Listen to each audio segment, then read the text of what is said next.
Yang terjadi adalah yang pertama, body fat pasti akan turun. Body fat, kita sekarang kan berlebihan nih. Sebagian besar orang sudah kebanyakan isi di tangki cadangan. Taunya gimana? Gampang, pegang aja pinggang sama perutnya. Kalau banyak lipatan di situ, berarti banyak energi nggak kepake.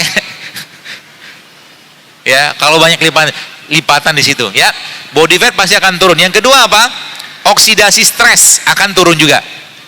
Dia akan menurunkan stres oksidasi. Yang kedua apa? Yang ketiga apa? Dia akan memperbaiki fungsi hormon. Nah, yang luar biasa lagi bosnya apa? Yang luar biasa lagi ada situ kata-kata autofagi. Autofagi itu selnya kita memakan sel yang rusak. Catatannya apa? Kalau tubuh kita punya bahan bakunya. Kalau tubuh kita punya bahan bakunya dan tubuh kita dikondisikan untuk berpuasa. Kemudian apa lagi bos sekalian? Insulin, sensitivitas insulin itu meningkat. Ya, sensitivitas insulin itu akan meningkat sehingga apa? Pankreasnya akan baik, gula darah akan diperbaiki sama dia. Ya, yang keempat apa? Yang kelima apa? Itu apoptosis. Terjadi apa namanya? Resetting ulang yang sel bunuh diri tadi, bunuh diri terprogram tadi.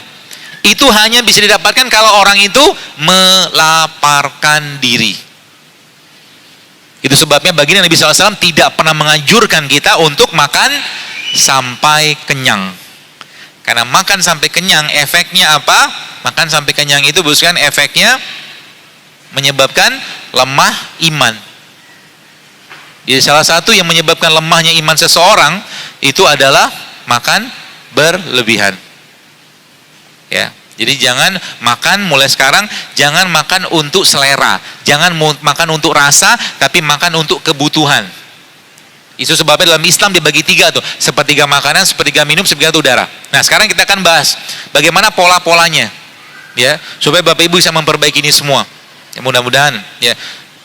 Jadi bos sekalian, tadi saya katakan ada komunikasi, ya, ada komunikasi, maaf, antara otak dan perut. Pengendalinya siapa dia? Jadi mereka mengatakan Anda you have three brains, dia bilang Anda punya 3 otak. Otak yang pertama di sini, otak kedua di sini, tapi otak yang ketiga di sini. Yang tadi mungkin saya membahasakan kalau orang-orang ilmuwan barat itu mengatakan heart, jantung. Kalau kita kan jantung. Tapi sebenarnya kalau bahasa kita lebih detail lagi menggunakan bahasa-bahasa agama namanya kolbu. Kolbu itu pengendalinya. Ketika Anda lihat makanan, lihat. Ketika Anda lihat makanan, pikirkan baik-baik makanan tadi. Kalau saya makan ini kira-kira bikin masalah atau tidak ke badan? Kalau saya makan ini bikin sehat atau tidak? Kalau ini sudah bekerja dengan baik, akhirnya akan memerintahkan ini apa? Untuk tidak terlalu selera. Karena mata kita ini kunci semuanya. Kalau Bapak Ibu lihat tadi postingan saya tadi pagi Instagram tadi, kenapa zaman sekarang banyak penyakit degeneratif? Ya orang nggak bisa lagi menahan selera. Gitu loh. Padahal apa? Padahal sederhana. Kalau mampu menahan selera tadi bukan karena apa? Bukan karena rasa, tapi karena kita makan karena butuh, itu oke. Ya seperti itu. Nah sehingga apa? Kata kunci pertama apa? Asup badan kita dengan probiotik. Yang pertama. Karena apa? Mereka berkomunikasi tuh. Semakin bagus isi perut ini dengan bakteri yang baik, maka akan semakin bagus isi ininya, kepalanya. Jadi kalau mungkin makanan yang baik akan menghasilkan karakter yang baik, sifat yang baik. Nah, apa bakteri yang paling baik yang ada pada atau di Indonesia mungkin atau di sini juga sama? Bapak Ibu tahu makanan apa yang diklaim sebagai makanan paling sehat di dunia? Pernah dengar gak? Makanan Korea, kimchi. Betul kan? Kimchi itu Bapak sekalian diakuin ya oleh apa dunia sebagai salah satu makanan paling sehat. Kenapa? Karena kimchi itu isinya apa? Tahu nggak kimchi itu isinya apa? Bakteri isinya. Kimchi itu kan bakteri. Ya. Jadi isi dari kimchi itu adalah bakteri. Bentar.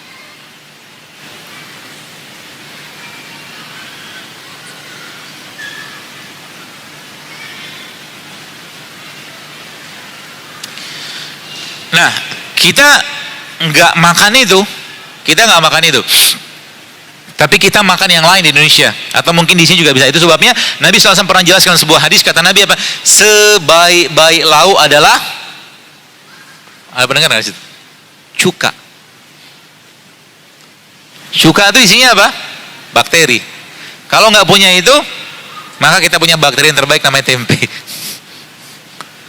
Tapi jenis bakteri pada tempe ini, Bu sekalian, dia bukan, setahu saya, bukan jenis bakteri yang tahan panas. Maka sebenarnya makan tempe itu nggak cocok kalau digoreng. Kalau mau dapatkan manfaat optimal dari tempe, maka jangan digoreng. Caranya gimana? Makan begini aja. Emang enak? Oh, saya cobain ya. Dibacem oke lah. Nggak ada anu ya. Ada itu nggak mangkok atau sendok?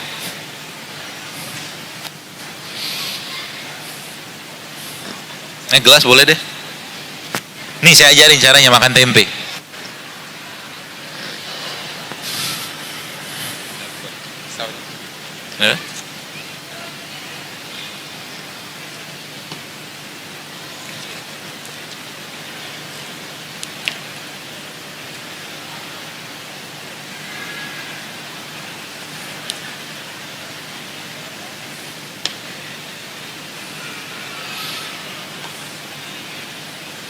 Karena tempe isinya tadi apa?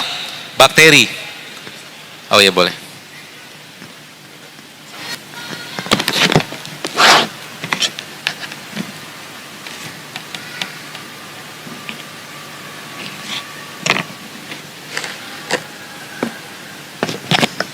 Karena tempe isinya tadi apa? Bakteri. Bakteri itu dia butuh makanan.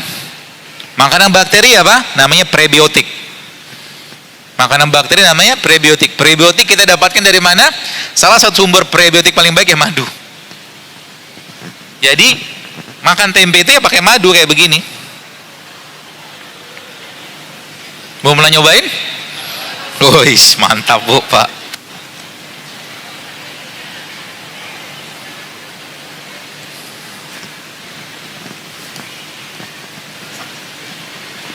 Apa yang terjadi Bu sekalian?